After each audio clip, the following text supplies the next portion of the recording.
Matagal akong nakatayo sa harap ng habang hinihintay na lumabas ang doktor. It's been 2 hours since they entered, but they are still inside.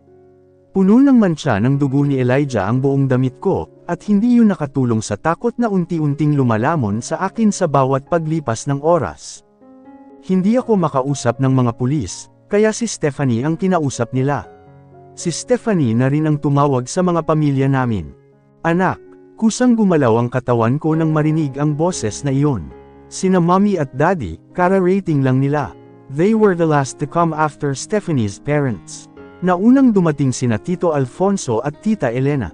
Mommy, umagos ang masaganang luha sa magkabila kung pisngi nang maramdaman ang mahigpit na yakap ni mommy.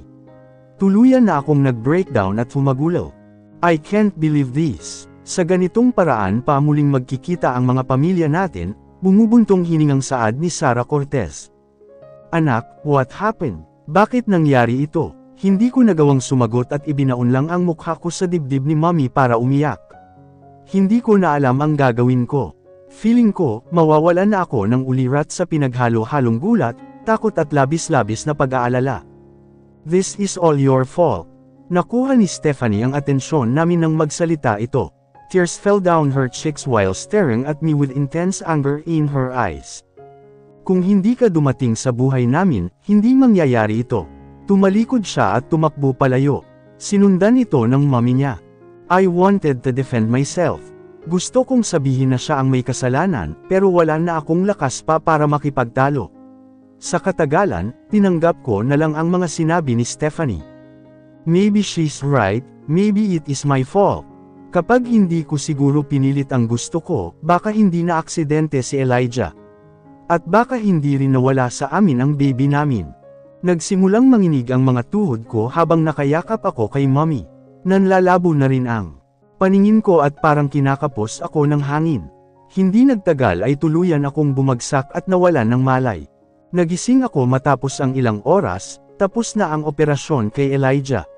He survived, pero hindi pa rin nawawala sa peligro ang buhay niya.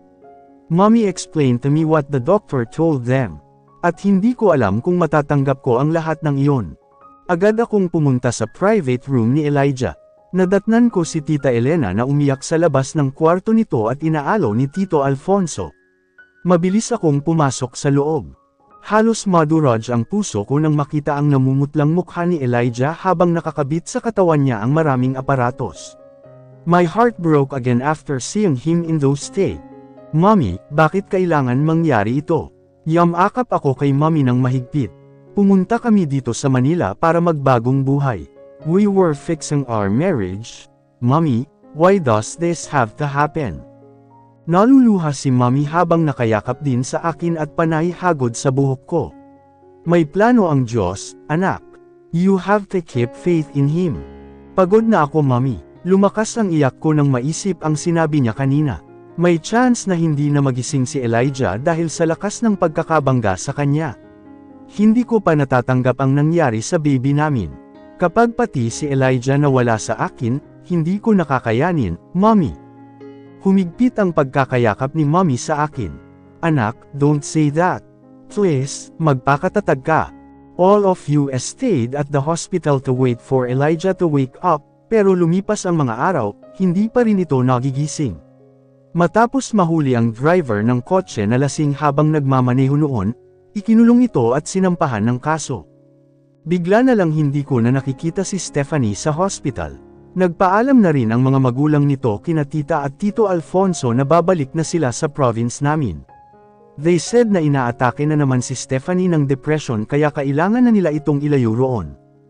Hindi ko alam pero sa palagay ko, pinaniwalaan ni na Tito at Tita ang sinabi ni Stephanie, na ako ang may kasalanan ng nangyari kay Elijah. Never nila akong kinausap ni minsan habang nasa ospital kami. They can't even look at me with the hatred in their eyes. Kailangan mo na rin magpahinga, Camila. Hindi makabubuti sa iyo ang ginagawa mo, sabi ni Daddy habang nakaupo ako sa bench sa labas ng kwarto ni Elijah. Mommy was beside me, while he was standing in front of me. Seryoso ang mukha, diretso ang tingin sa akin. I forced a smile and shook my head. I can't leave him. Bumalik na lang tayo oras na nakapagpahinga ka na. Baka ma-over-fatigue ka na naman, anak, suhestyo ni Mommy na inilingan ko rin. I won't leave him.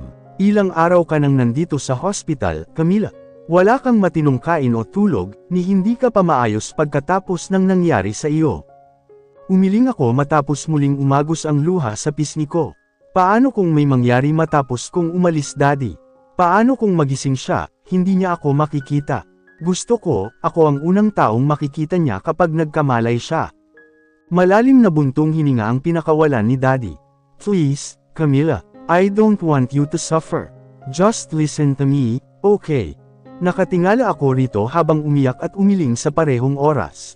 Bago pa ako makasagot ay biglang bumukas ang pinto ng kwarto at patakbong lumabas si Tito Alfonso. No, agad akong napatayo nang maisip na baka may nangyayari kay Elijah. Nang makapasok kami sa loob, sunod-sunod ang pag-agos ng luha sa pisngi ko nang makitang bukas na ang mga mata ni Elijah. It felt like a huge rock was lifted on top of my chest. Elijah, lumapit ako kay Tita Elena na ngayon ay umiiyak habang may ngiti sa labi. Hawak niya ang kamay ni Elijah. Elijah, my son, are you awake? Can you hear me? Tumawag na ng doktor si Daddy, okay. Mula sa kisame, humarap ang mga mata nito kay Tita Elena.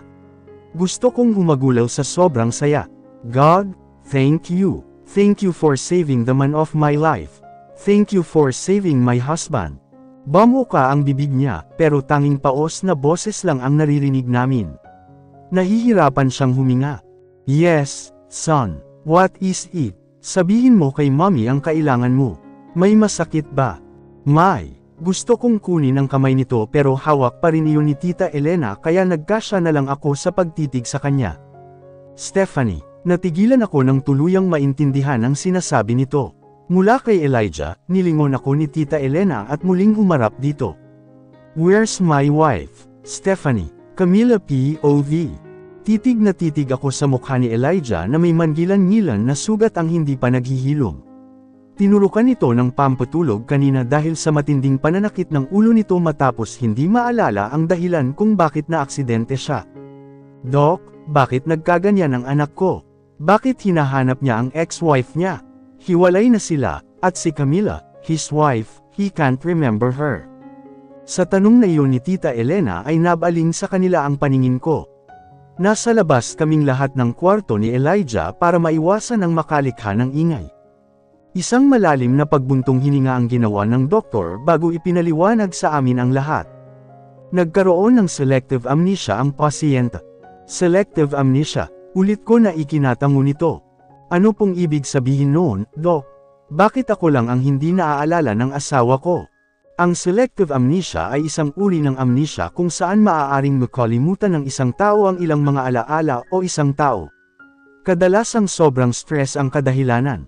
Minsan kasi, nagkakaganito ang pasyente dahil sa labis na stress na nararanasan nila kung sino ang taong nakapagdulot ng matinding stress o nakapagpalabas ng matinding emotion mula sa kanila, the memory intends to forget that person. And in his case, it's you, his wife. Matagal akong nawala ng salita habang nakikinig lang sa paliwanag ng doktor. Gustong bumuhos ng mga luha ko pero parang sad na ito. Pagod na ako at wala nang lumalabas pa. Mula sa araw na makilala kanya hanggang sa araw ng aksidente, piniling kalimutan ng isip niya ang mga araw na iyon dahil nandoon ka. Sa pagkakataong iyon ay niyakap na ako ni Mommy. Grabe naman maglaro ang tadhana. Kinailangan kong maging masamang babae, makuha lang ang lalaking mahal ko. At ngayong mahal na rin niya ako, saka ito mangyayari. Makakalimutan ako ng isip niya. Ako lang. Then make him remember my daughter, singit ni Daddy at lumapit pa ito sa amin. Can't you do that? You're the doctor. Malungkot na umiling ang doktor. Unfortunately, sir, I can't do anything. We can't do anything but to wait. Doc, hindi niya ako pwedeng makalimutan. Ngumiti ako ng mapait habang umiling. Nagsisimula pa lang kami. Nangako siya sa akin, babawi siya, nangako siyang magiging masaya kami. Napatingin sa akin sina Tito at Tita Elena. Awa ang makikita sa mga mukha nila. I'm sorry, ma'am. At isa pa, masyadong mislan ang kondisyon ng pasyente. We can't force him to remember you. Kapag pinilit natin siyang maalala ang mga memoryang kusang kinalimutan ng isip niya, maaring makatrigger ito at may pumutok na ugat sa kanyang ulo. Mas delikado iyon, it would cost him his life. Napasinghap si Tita Elena ako sa narinig. Ako naman ay natigilan. Is this a joke? I can't even tell him who LM. Kapag pinagpilitan kong maalala ako ng sarili kong asawa, baka ikamete pa niya. Doktora, what do we need to do to help my son? Please, tell us. We need to help him. Halos magmakaawa si Tita Elena. Mula sa kanila ay humarap ako sa loob ng kwarto at pinagmasdan si Elijah. Did I give you so much problem that you have to forget me? Ito na ba ang karma ko? Ang mawala kayong dalawa ng baby natin sa akin. Kung ano lang ang naaalala niya, kailangan natin ipakita na ganoon pa rin. Para hindi malito ang pasyente at hindi mag-cause ng malaking problema. Doc, ibig niyo bang sabihin, hahayaan namin siyang kalimutan ako? Nahayaan namin isipin niya na si Stephanie pa rin ang asawa niya. Matagal na natigilan ng doktor habang nakatingin sa akin. A hint of sadness can be seen in her eyes as she slowly nodded her head. Yes, just until his memory comes back. Gawin natin ito para sa kapakanan ng pasyente. Sa pagdaan ng mga araw, hinahanap pa rin ni Elijah si Stephanie. Sa tuwing nagigising ito ay lagi akong nasa tabi niya pero para lang akong hangin. Ni hindi niya ako magawang tingnan. They had to make him sleep every time because of the intense headaches he experienced whenever he tried to remember what happened. Kailangan na natin mapapunta rito si Stephanie. Titigil lang siya kapag nakita niya si Stephanie. Umiyak na sabi ni Tita Elena. Pilit itong pinapakalma ni Tito matapos tumingin sa akin. Mommy held my hand and tried to comfort me, but the pain is killing me inside. Parang may maliit na karayom ang tumutusok sa puso ko habang hinihiwa ito ng kutsiyo. That's how much pain I'm feeling. I'm sorry, Iha, but I'm going to do the necessary to save my son, hindyang tawad ni Tita Elena. Tinawagan nila si Stephanie pero ayaw nitong sagutin. Hindi na ako umimik pa dahil natatakot na rin akong may mangyari ditong masama. Pilit nilang tinatawagan ang mga Cortez. And according to Tito Alfonso, nakausap nila si Aurelio at naipalam na sa mga ito ang nangyayari, pero ayaw na raw magpakita pa ni Stephanie. Tita Elena was crying everyday habang galit na galit naman si Daddy matapos ng mga sinabi ko sa kanila ni Mommy.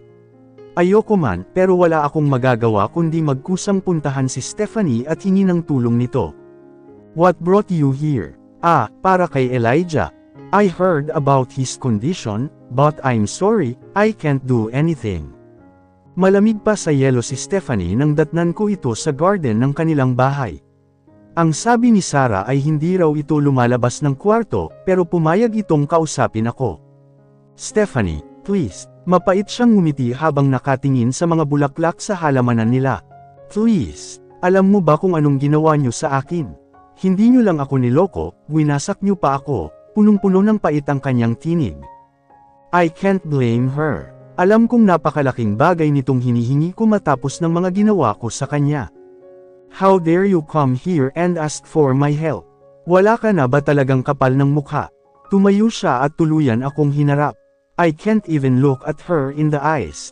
Nahihiya ako. Camila, ako ang asawa ni Elijah. Sa akin siya unang ikinasal, but you stole him from me, inakit mo siya, inagaw, at tinapon niyo ako na parang basura. I'm sorry. Mapakla siyang tumawa. And Elijah, I thought he was sincere to me that day. Pinangako niyang babalik siya sa akin, pero anong nangyari? Pinagmukha niyo na naman akong tanga. Ano bang nagawa ko sa inyo, Camila? Stephanie broke down and started crying in front of me. Umaalog ang mga balikat nito habang ang isang kamay ay nakahawak sa tapat ng dibdib niya na parang hirap na hirap siyang huminga.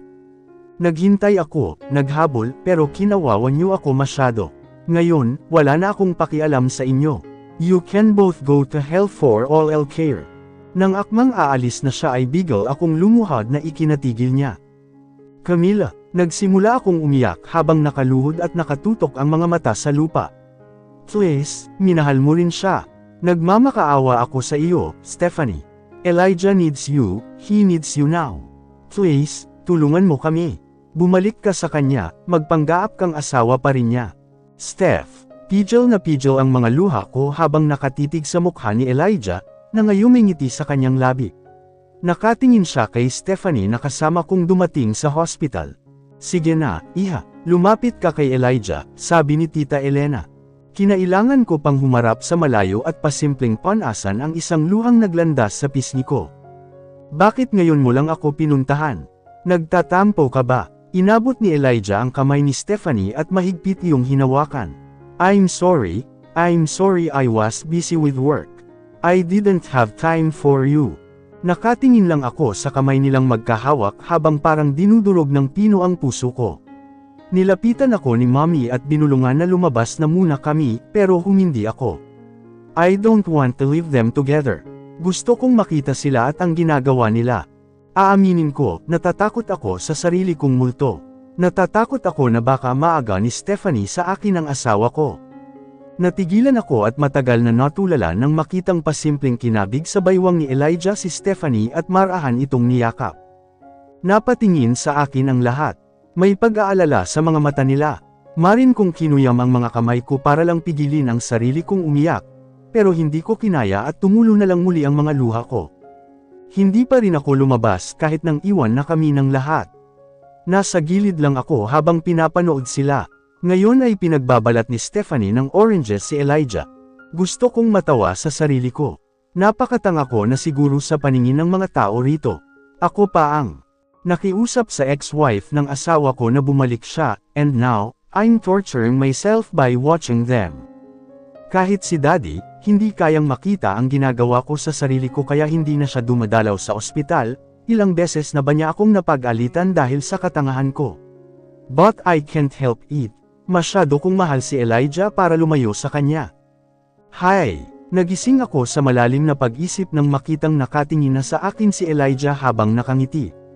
Automatikong sumili ang ngiti sa mga labi ko. Yes! Bakit? Sino ka nga ulit? Halata ang pagtataka sa mukha niya kahit nakangiti siya. Natawa ako, hindi sa tuwa kundi sa sakit na nararamdaman. I'm his wife, pero ako pa ang hindi niya naaalala. This is so unfair. Napatingin sa akin si Stephanie. Nakikita ko ang galit sa mga mata nito. Hindi niya gustong pumunta rito, pero matapos kong lumuhad at nagmakaawa, napapayag ko siya. Alam kong masakit ang nagawa namin sa kanya, we don't deserve her forgiveness, pero mabait pa rin siya dahil sa kabila ng lahat, nagawa niya kaming pagbigyan. Ngumiti ako. I'm Stephanie's friend. Sandaling nag-isip si Elijah.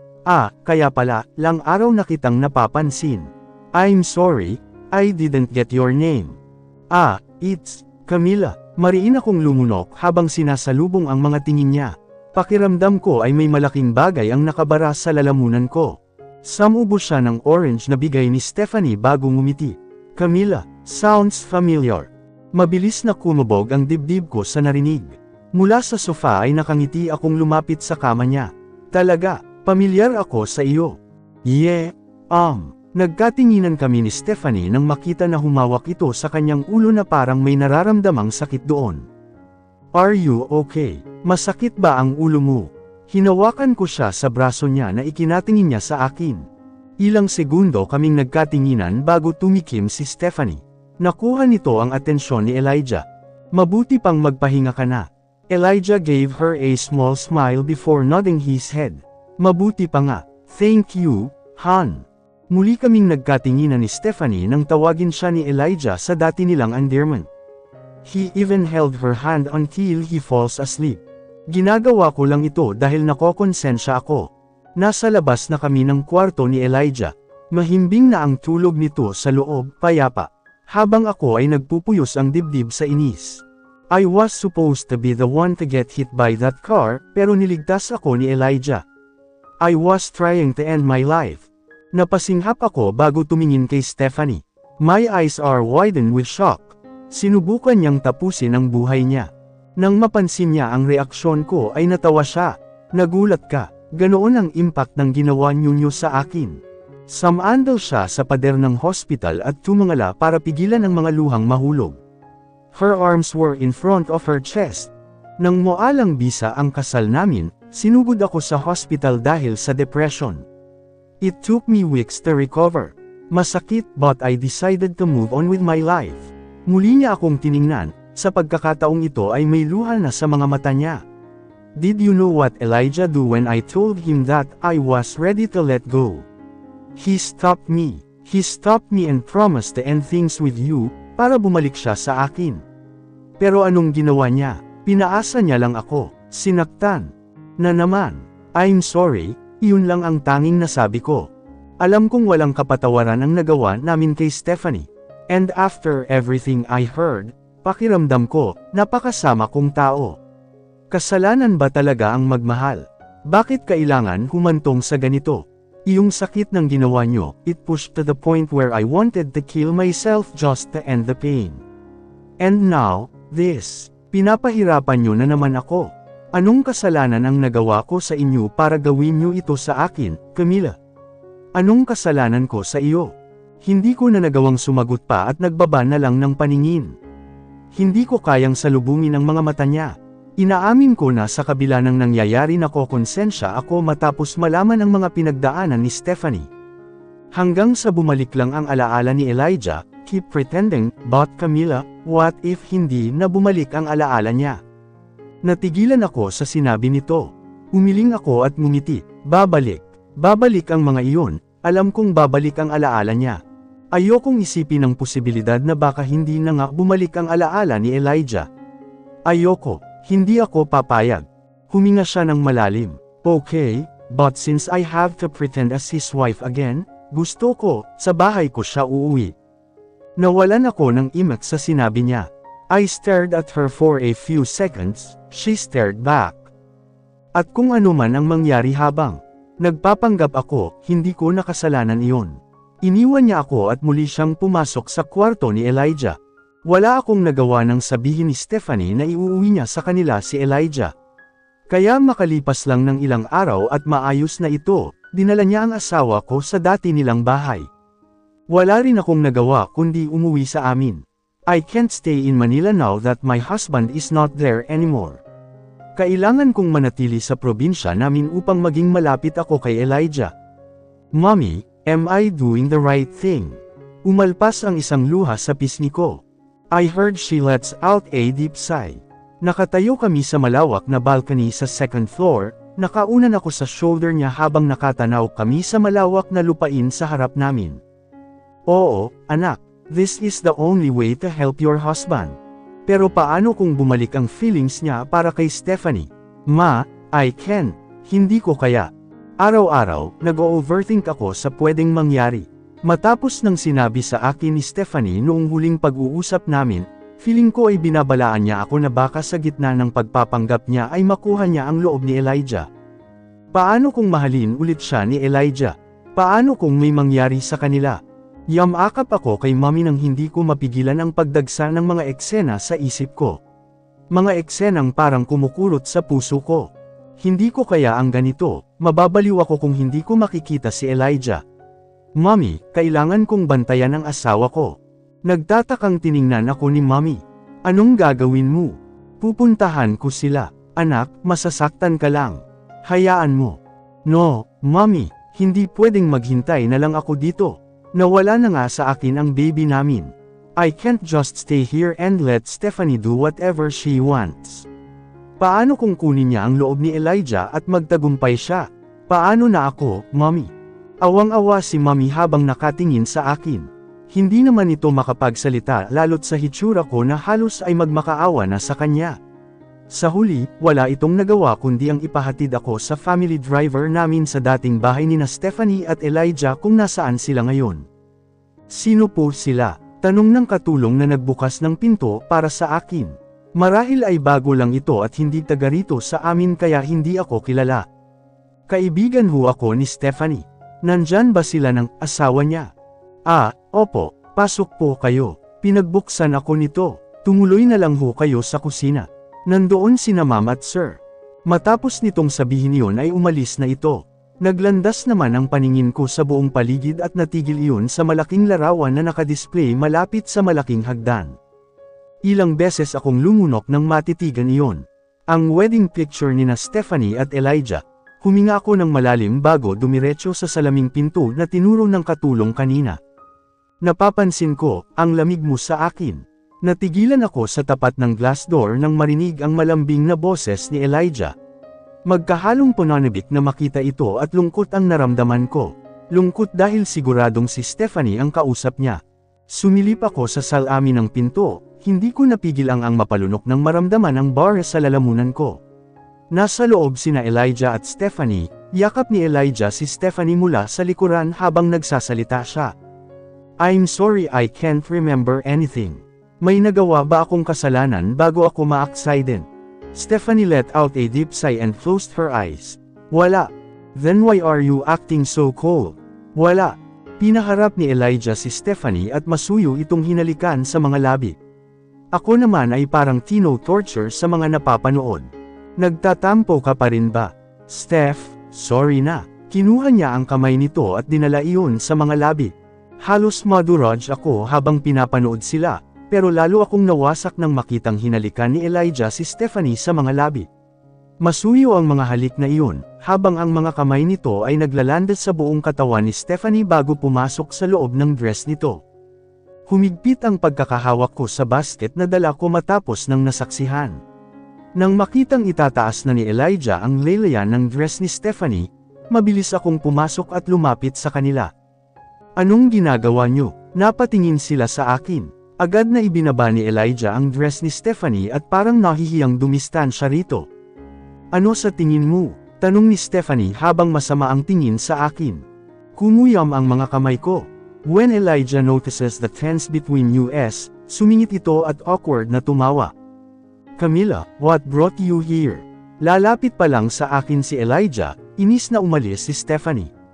Narinig ko ang mga yabag nitong paakyat ng hagdan. Nagpupuyos ang dibdib ko sa galit. Parang gusto kong sumabog. Alam na nga niyang walang maalala si Elijah, bakit kailangan niyang magpahalik dito? Sorry, Camilla, wala lang sa mood si Stephanie, rinig kong hingi ng paumanhin ni Elijah. Napansin kong nakahawak ito sa batok niya na parang may inindaroon.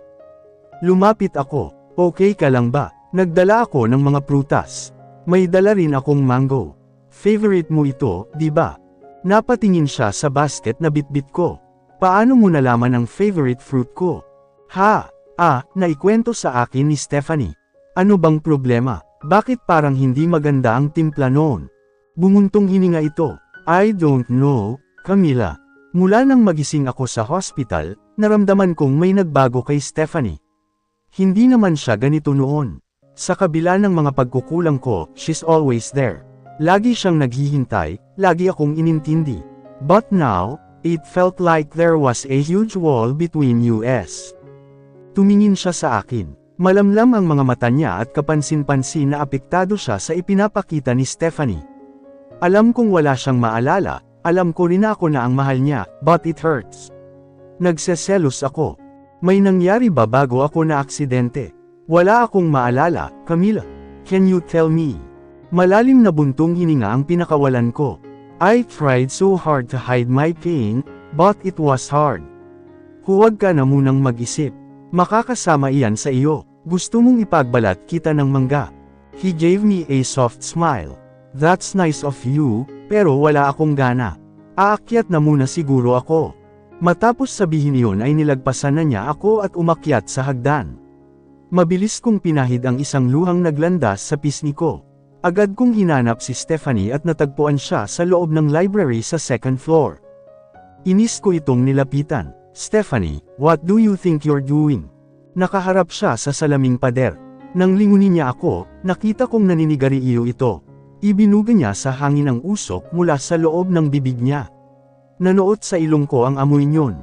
Anong ibig mong sabihin? Sa ginagawa mong pag-iwas kay Elijah, lalo siyang nag-iisip. Pinapahirapan mo siya. She smirked at me, lako ang humingi ng tulong, Camilla. Ang kapal naman yata ng mukha mong magdemand sa dapat at hindi ko dapat gawin. Bakit mo ba ito ginagawa? Mahirap bang umakto ka ng maayos? Kung tutulong ka na rin lang, lubus-lubusin mo na. Muli siyang humithit sa sigarilyo at tumingin sa malayo habang nagbubuga ng usok. He wants to sleep with me. Natigilan ako sa narinig. Ano? Sinalubong niya ang mga mata ko. Matalim ang mga iyon at parang nangunguyam. Sinubukan na niya iyon nang makauwi kami rito. That's why I'm avoiding him. Pero kung gusto mo talagang pagbigyan ko ang asawa mo, o sige. I'll give your husband what he wants. Nilagpasan niya ako para umalis na, pero kusang gumalaw ang mga paa ko at sumunod sa kanya. Naabutan ko siya sa harap ng pinto. Nabuksan na niya iyon at pareho kaming natigilan nang makita si Elijah. Napatingin ito sa amin, pero ang pagtataka sa mukha niya ay agad na napalitan ng gulat nang makita ang hawak ni Stephanie. Inagaw niya mula sa kamay nito ang sigarilyo. Stephanie, what's this? When did you start smoking? Tumingin sa akin si Stephanie bago marahas na binawi ang kamay niyang hawak ko. Elijah tried to stop her. Ano bang nangyayari sa iyo? Bakit ka nagkakaganito? Let me go. Nagpumiglas si Stephanie nang mahigpit siyang pigilan sa braso ni Elijah. Stephanie, please, just talk to me, damn it. Tumigil ito sa pagpupumiglas at galit na humarap kay Elijah. Wala kang pakialam. Natigilan si Elijah nang makitang naluluha si Stephanie. She avoided his gaze and ran down the stairs. Stephanie, nang makaalis ito ay sinubukan pa siyang habulin ni Elijah, pero mabilis itong natigilan at malakas na dumaing habang nakahawak sa ulo. Nahintakutan ako sa nakita kaya mabilis ko siyang inalalayan. Pumasok na tayo sa kwarto niyo. Masama na ang pakiramdam mo, Elijah. Tinulungan ko siyang makapasok sa silid nila at pinahiga sa kama. Natigilan ako nang hawakan niya ako sa kamay ng akmang tatayo na ako. My eyes started to get wet. May kailangan ka ba? Please, I'm worried about her. Please, Camila, ibalik mo siya rito. Parang dinudurog na naman ang puso ko sa sakit. Hindi ko na alam kung sakripisyo ba itong maituturing o parusa. Oo na, magpahinga ka na. Nakapikit ang mga mata niya at nakatikip ang braso sa mga mata. She's weak. She has a heart problem. Hindi pa ako nakakabawi sa kanya pero nangyari ito. I haven't told her yet how much I love her. Mariin akong lumunok. Humarap ako sa ibang direksyon para lang itago ang sakit na nararamdaman ko. Maybe mommy's right, hindi na ako dapat na nagpunta rito. Sasabihin ko sa kanya, sige na, magpahinga ka na. Tumayo na ako at lumabas ng kanilang kwarto. Nang maisara ito ay naluluha akong samandal sa pinto habang nakatikip ang kamay sa bibig.